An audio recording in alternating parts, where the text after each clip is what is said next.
প্রধান উপদেষ্টার সঙ্গে সংলাপ শেষে জামাতের আমির বলেছেন তাদের দুইটি প্রস্তাবনা তারা রেখেছেন, একটা হচ্ছে সংস্কার আর একটা হচ্ছে নির্বাচনের রোডম্যাপ।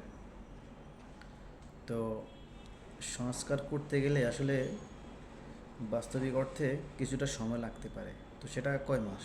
এখন আপনি যদি কিছুটা সময়কে যদি নিয়ে যান 4 বছর, 3 বছর, 5 বছর, 10 বছর, তাহলে তো এটা সম্পূর্ণ অযৌক্তিক।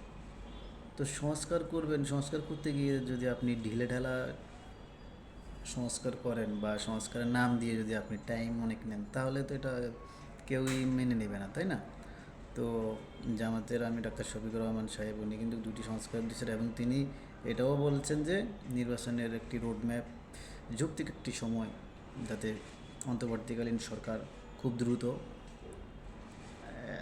একটা তারিখ দেয়, যে এমন যে এত মাস পর নির্বাচন হবে বা এত দিনের মধ্যে। তো আসল কথা হচ্ছে কি, বাস্তবিক অর্থে একটা জিনিস আপনারা খেয়াল করবেন, মনে রাখবেন, বোঝার চেষ্টা করবেন, সংস্কার করতে গেলে কিছুটা সময় লাগবে। তো এটা হয়তোবা ধারণা, অনেকের ধারণা যে কিছুদিন আগে সেনাপ্রধান ওয়াকারুজ্জামান কিন্তু বলেছেন 18 মাস, ওইরকমই কিছু একটা হতে পারে।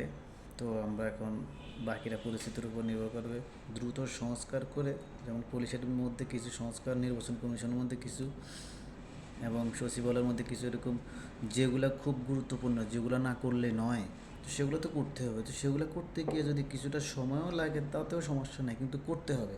নতুবা আপনি পরবর্তীতে যে দল ক্ষমতা আসবে তখন তারা কিন্তু সে আগের মতোই দেশ পরিচালনা করবে। তো এটা তো আর কেউ মানে মানার কোনো উপায় নাই, মানে এটা কেউ মানবে না, যেটা বাস্তব কথা। তো সেহেতু একটু সময় নিতে হবে। তো সকলে খুব দ্রুত আশা করতেছেন যে একটি রোডম্যাপ নেওয়ার জন্য, রোডম্যাপ দেওয়ার জন্য খুব দ্রুতভাবে আশা করছি, আমরাও আশা করছি খুব দ্রুত নির্বাচনের একটি তারিখ ঘোষণা করবে। তো আজকের ভিডিওটি এ পর্যন্ত, পরবর্তী আপডেট আপনাদেরকে জানিয়ে দেওয়া হবে। ধন্যবাদ।